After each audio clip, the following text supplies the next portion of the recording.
Welcome to Sipnayan Goat, and ang gagawin natin ngayon ay rewriting equations of circle from general form to center radius form. So, intro.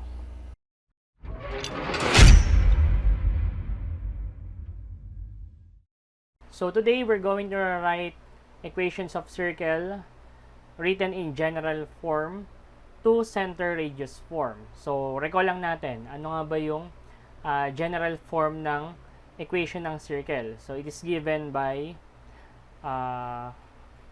this one, x squared plus y squared plus dx plus ey plus f equals 0. So yun yung general form ng equation ng circle. So ang target natin is to write that equation into the center radius form, which is the square of x minus h plus the square of y minus k equals r squared.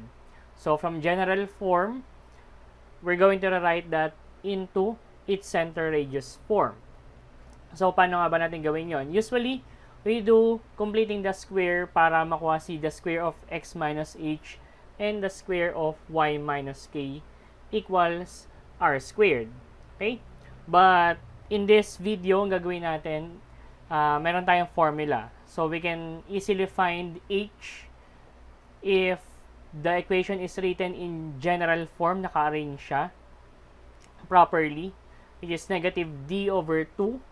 Yung k naman is negative e over 2. Okay?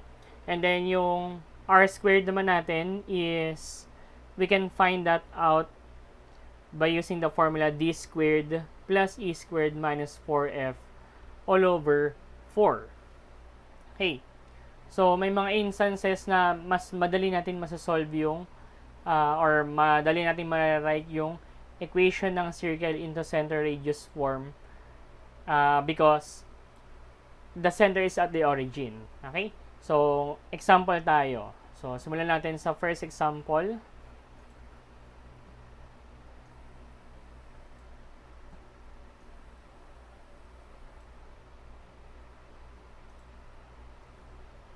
Okay, so ito, given is x squared plus y squared minus 49 equals 0. So, this is written in the general form. Okay? So, ang target natin is ma-write ito into its center radius form. So, kapag ganito yung given nyo, meron kang d which is equal to 0, tsaka e which is equal to 0. So, mas madali yung magagawa natin na i-write to in its center radius form. Why? Kasi we're just going to use addition property of equality to have the constant on the other side, or yung negative 49 natin is mapunta sa other side. Okay? So, doing that, so we have x squared plus y squared equals 49. Okay? So, ito na ngayon yung ating center radius form. So, if we're going to have the further details, we can say that the center is at the origin, 0, 0. And we can find the length of the radius since r squared natin is equal to 49. So, the length of the radius is 7 units. So, ito yung mga important details natin. Okay? So, another example tayo. So, x squared plus y squared minus 25 equals 0. So, ayun nga, kapag ganito yung example natin, we only have the variables x and y that is squared. So, mas madali natin makukuha yung center radius form nito. Kasi, ayun nga, the center is at the origin, and then whatever the constant, that will be placed on the other side. Okay? So, dito, name lang ulit natin, yung d natin is 0 here, and then e is equal to 0. Okay? So, pag ginawa natin siya, we have x squared plus y squared equals 25. So, ito na ngayon yung ating center radius form.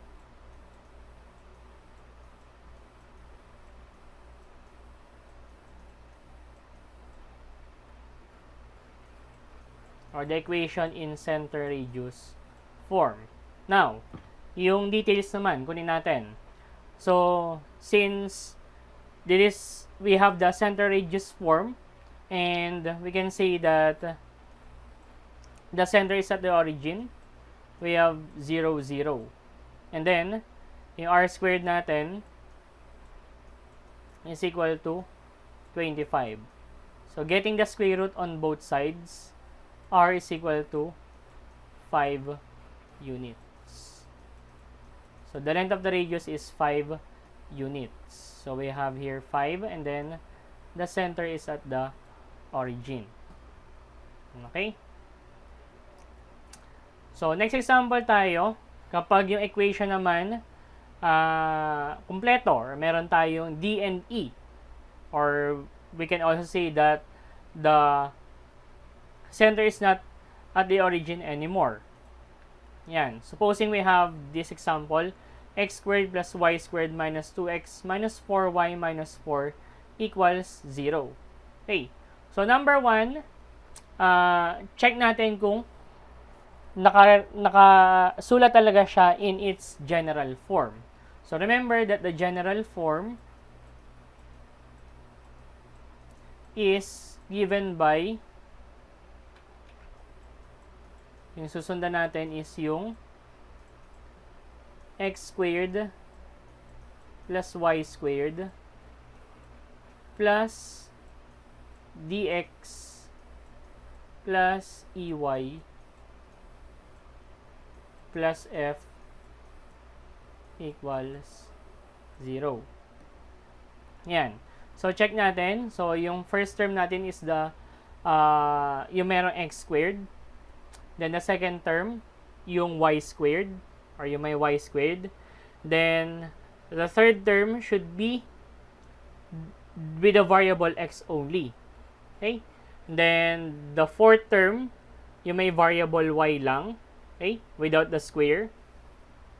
And then, the last term should be the constant. Then, the other side, or the right-hand side of the equation, must be 0. Since, na-check natin, confirm that this one is written in the general form, we can use the formula. So, why do we need to identify first if this one is written in the general form, or it is properly arranged? Because we cannot use the formula, or we cannot really get the coordinates of the center if the equation is not arranged properly.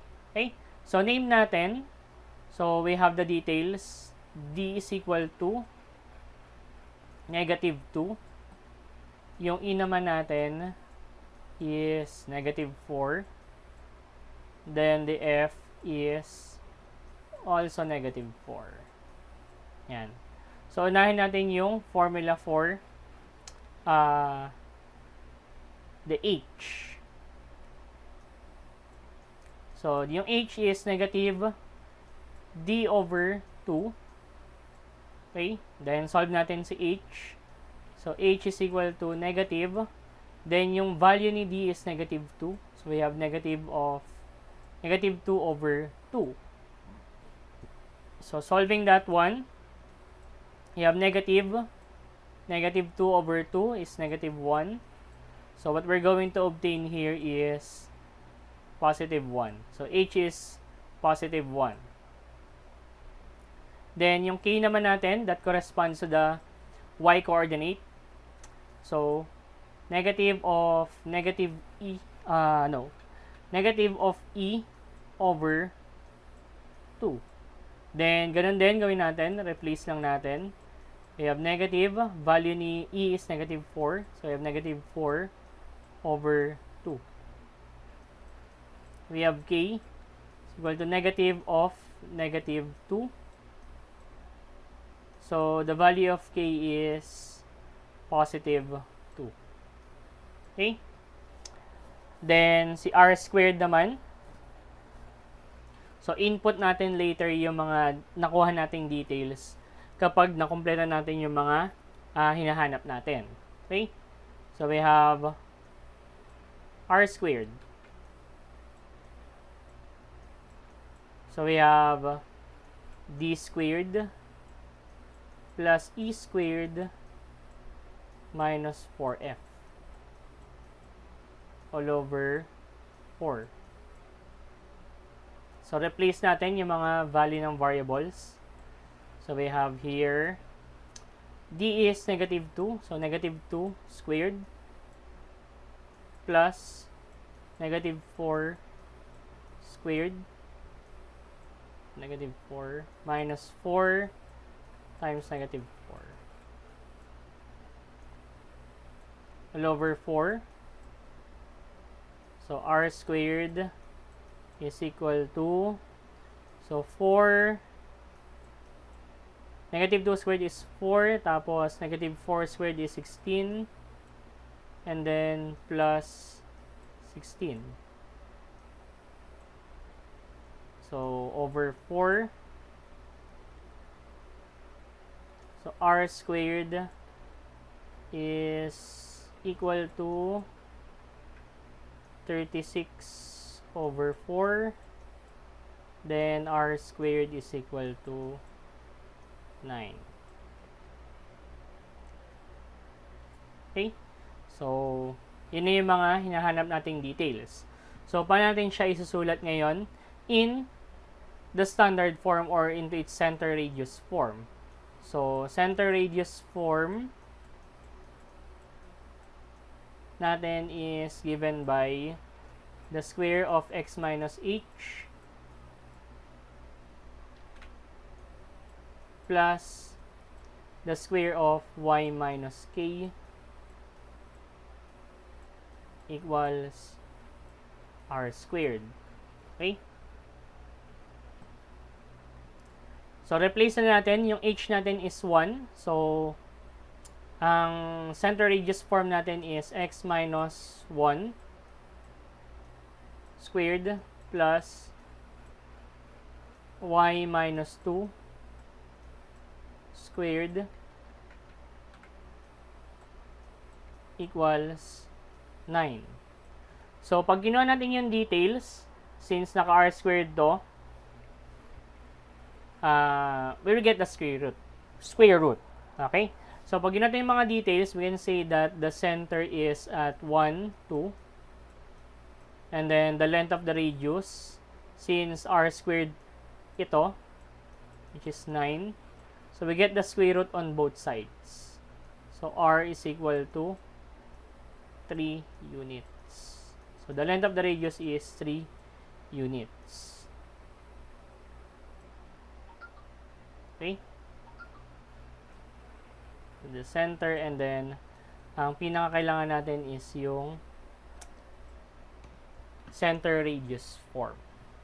Okay? So, another example tayo.